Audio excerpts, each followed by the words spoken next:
Эгерде жара жуккан буюмду жуугандан кийин ыйык кызмат кылуучу жаранын өзгөрүлбөгөнүн жана жайылбаганын көрсө, анда ал нерсе таза эмес. Аны өртөп жибер. Ал буюмдун ички бетин же сырткы бетин оюп кеткен жара. Эгерде жуулгандан кийин ыйык кызмат кылуучу жаранын азайып калганын көрсө, анда ал кийимдин же булгаарынын же кездеменин ички бетинин же сырткы бетинин ошол жерин жулуп салсын. Эгерде кийимдеги же кездеменин ички бетиндеги же сырткы бетиндеги же булгаарыдан жасалган буюмдагы жара кайрадан пайда болсо, анда бул ырбап бара жаткан пес оорусу. Жара жуккан нерсени өртөп жибер.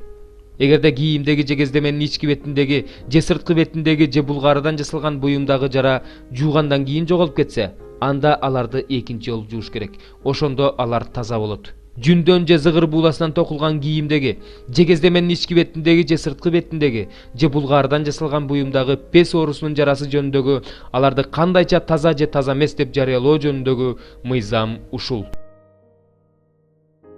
14-бөлүм.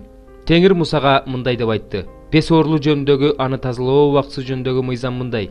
Аны ыйык кызмат кылуучуга алып келиш керек. Ыйык кызмат кылуучу стандын сыртына чыгат. Эгерде ыйык кызмат кылуучу пес оорулуунун пес оорусунан айыкканын көрсө, анда ыйык кызмат кылуучу тазалануучу үчүн 2 түрүү адал канаттууну, кедир жыгачын, кызыл жипти, иссопту алып келүүнү буйруйт. Анан ыйык кызмат кылуучу бир канаттууну алып, агын суу куюлган чопой идиштин үстүнө мууздоого буйрук кылат. Ал эми өзү тирүү канаттууну, кедир жыгачты, кызыл жипти, иссопту алып, аларды жана тирүү канаттууну агын суунун үстүнө мууздалган канаттуунун канына малат.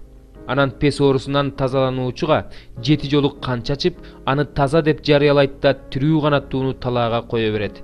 Тазалануучу өз кийимдерин жууп, бүт түгүн кырдырып сууга жуунат. Ошондо таза болот. Андан кийин станга келип, өз чатырынын сыртында 7 күн турсун.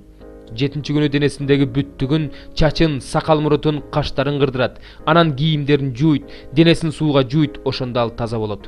8-нчи күнү ал кемчилиги жок 2 кочкор, кемчилиги жок 1 жылдык ургаачы козу, нан курмандыгына зайтун майы кошулган эйпанын 10-дон 3 бөлүгүнчөлүк буудай унун 1 лог зайтун майын алып келсин.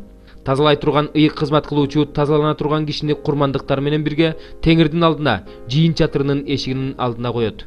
Анан ыйык кызмат кылуучу эркек козулардын бирин алып, айып үчүн чалынуучу курмандыкка чалат. Ошондой эле 1 лог зайтун майын алып, аларды теңирдин алдында силкилдетет. Ал козуну күнөө үчүн чалынуучу курмандык менен бүтүндөй өртөлчү курмандык союла турган жерде, ыйык жерде соет. Анткени бул айып үчүн чалынуучу курмандык күнөө үчүн чалынуучу курмандык сыяктуу эле ыйык кызмат кылуучуга тиешелүү. Бул эң ыйык курмандык. Анан ыйык кызмат кылуучу айып үчүн чалынган курмандыктын канынан алып, тазалануучунун оң кулагынын көнчөгүнө, оң колунун бармагына жана оң бутунун баш бармагына сыйпайт.